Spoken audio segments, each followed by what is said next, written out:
please. Come on. I think you can do anything. That was impressive. And before I begin, I want to remind some folks here that, when I started to run for the presidency this time, the suggestion was Biden was too green. He'd never get unions to stick with him. One of the first guys I called was Lonnie. And before I announced the detail of all my program, we sat down for hours, more than one day. And Lonnie was convinced, not by me, but convinced by circumstance, that the future of labor was in the future, was about what we have to do to deal with climate, with advanced manufacturing, that we have to do to deal with things like those little computer chips that in fact mobilize everything we do, from your washing machine to your automobile to our weapon systems. It's amazing. And Lonnie jumped on. And a lot of you had already come along, a lot of the unions had come along, but everybody came along. Because finally we've reached the point, with the help of the IBEW and the carpenters, so many others, that, the future is about the future. And one of the reasons I want to make it clear that I talk about unions all the time is this young woman has been in an apprentice program for 4 years. She'd already gone to college. 4 years. People think that you just walk in and say, hey, I want to be an electrician. And you get a job, you get hired, and you're at work in a couple of days. We have the best trained workers in the world. And that's not hyperbole.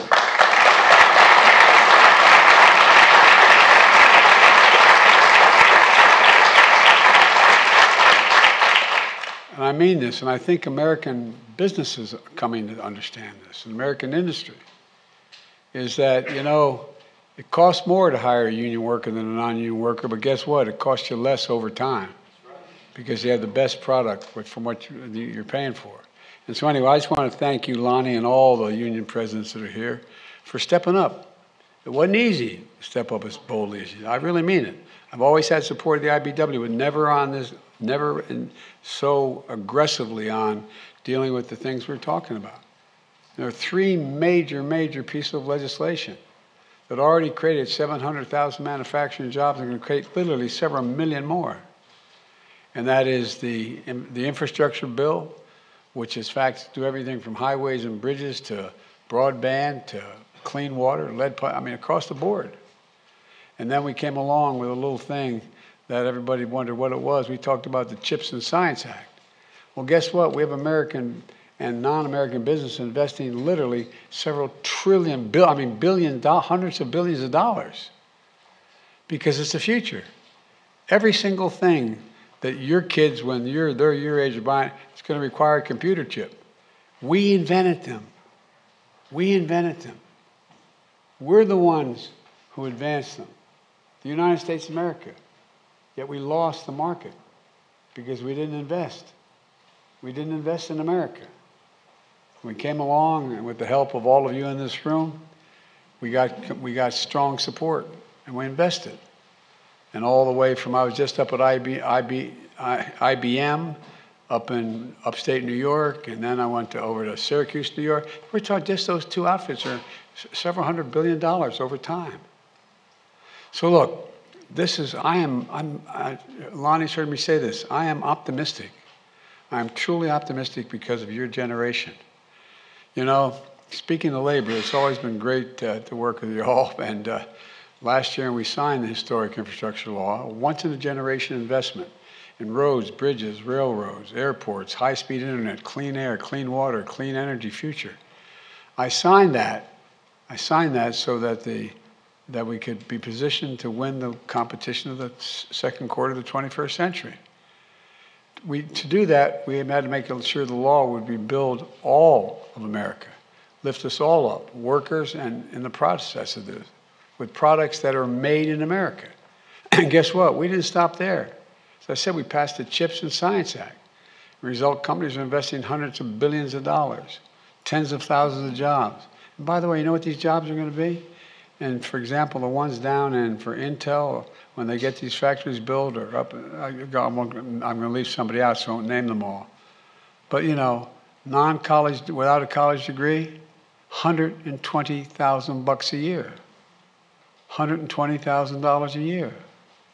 In August, we passed the Inflation Reduction Act, investing $360 billion in clean energy. There'll be more to come, I believe.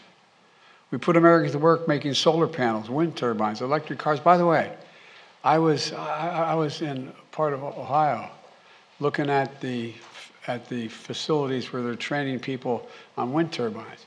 You know, we have the blades of wind turbines now that are 104 yards long, longer than a football field. No, not a joke. Not a joke. Wind energy, solar energy is cheaper than oil and gas and coal. Cheaper. Look, we've already created, as I said, 700,000 new manufacturing jobs. That's what today's about. Back in June, we launched the nationwide Talent Pipeline Challenge. And I tell you, it's designed to ensure that workers across the country, especially those in historically underrepresented in infrastructure jobs, could take advantage of job growth in 3 sectors that we're going to booming because what we're going to do because of the infrastructure law. High-speed internet, construction, electrification of all those new electric vehicles and batteries, improvements to the electric grid. Infrastructure laws are going to provide $800 billion in workforce development. Then we went out and asked employers and unions to get in the deal. Educational institutions, state and local, tribal and territorial governments, and philanthropic organizations to join us to make tangible commitments to build the 21st century workforce. Commitments to prepare women, people of color, underserved populations, good paying, high quality jobs in those 3 sectors. Today, I'm proud to announce that more than 350 organizations across the country, nearly 50 states and territories have responded to my call and committed to the challenge. Companies, many of you are here, are forging partnerships with unions, community colleges, local nonprofits to create apprenticeships that train workers to develop the necessary skills. It's the first time we have high-paying jobs and not enough people to do them. Nice thing, isn't it? It's a nice problem to have. We're solving it quickly. Employers are providing support services like help with childcare and transportation, so workers with kids and elderly parents at home don't have to choose between taking care of their families and completing their training or taking a better paying job. Colleges are creating new infrastructure academies and partnering with companies to expand apprentice and pre-apprentice programs to match the trainees with mentors to provide on-the-job experience. You know, a lot of community college, particularly, my wife says community college is the best kept secret in America. I wonder why she says that. She's still teaching. But my point is that, you know, what happened was, what do you need in the community? Go to the community college, tell them, they'll set up a training program with you. It's a little more complicated, but that's the essence of it. And philanthropies are now providing more than $70 million new commitments so far to recruit talent in underrepresented communities. I made a commitment, we're not going to leave anybody behind, and I really mean it. Many of the organizations that are here with us today, Communication Workers of America, are partnering with AT&T and Corning to create training programs for broadband technicians. United Airlines and the Teamsters announced a new apprenticeship for airline mechanics. The Center for Energy Workforce Development and Urban League are working with the IBEW right now to train thousands of workers to build and maintain charging infrastructure and electric vehicles all across the country. And by the way, in your home, you know, the batteries that we have now, and they're getting more and more sophisticated. You know, a lightning storm takes out all the electricity in the house. Guess what? You can plug your car into the house and make it light up. You think I'm joking. It's a little simplistic, but literally you can. Literally you can. Oh, this summer, it really is kind of exciting. I get a little... This summer,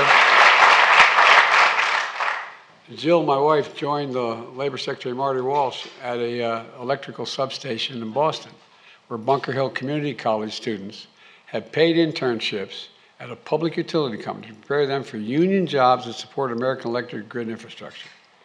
That's happening now. You know, we just did a walkthrough of several union-led demonstrations in the dining room. We had a bricklayer. I didn't want the cement to get in the salads, but, you know, it may happen. He was good, though. Didn't drop any. Anyway, all kidding aside, the trainings that these organizations provide are truly state-of-the-art. I saw workers are trained both in person and virtually through virtual reality tools to create brick and mortar structures, walls, dams, buildings, weld materials for roads, bridges, airports, and to wire electrical boxes for electric vehicle charging stations. It matters, but also provides really good paying jobs where America will lead the world again in manufacturing. I don't know where it's written that said we can't be the manufacturing capital of the world again. Look, for most of the 20th century, America led the world because we invested in ourselves. But somewhere along the way, not a joke, somewhere along the way we stopped investing in ourselves. Jobs are going overseas. Now we're sending products overseas, not jobs. Dude.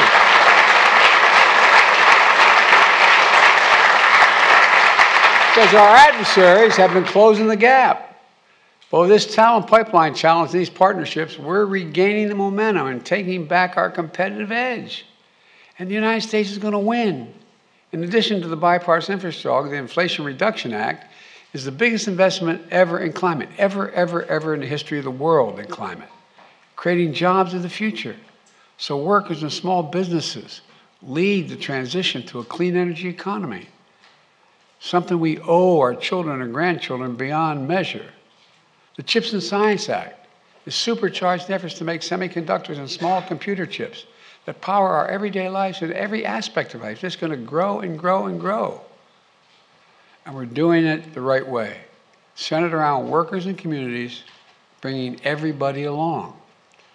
You know, it's part of the economic vision I ran on, and I've been carrying it out as soon as I came to office with the help of people in this room, rebuilding our economy from the bottom up and the middle out. I'm so sick and tired of trickle-down economics.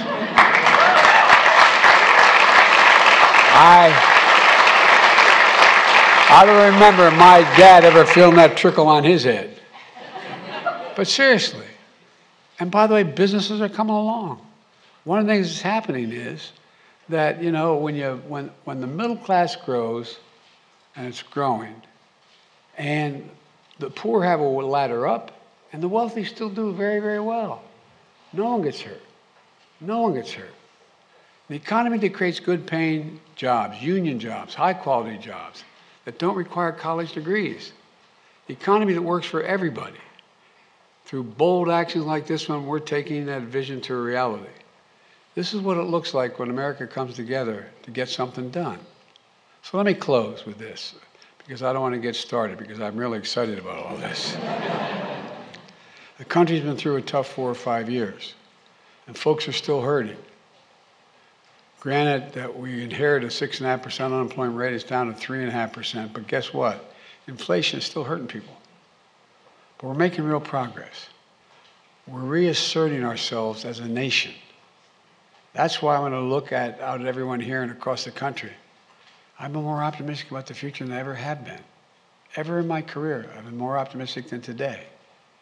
We just have to remember who we are. We're the United States of America. There's not, I mean this sincerely, from the bottom of my heart, there's nothing we cannot do.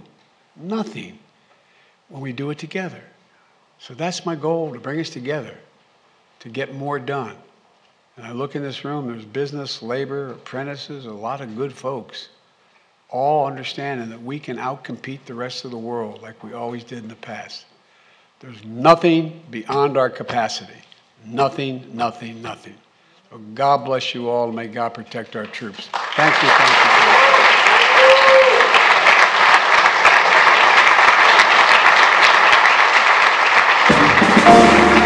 thank you.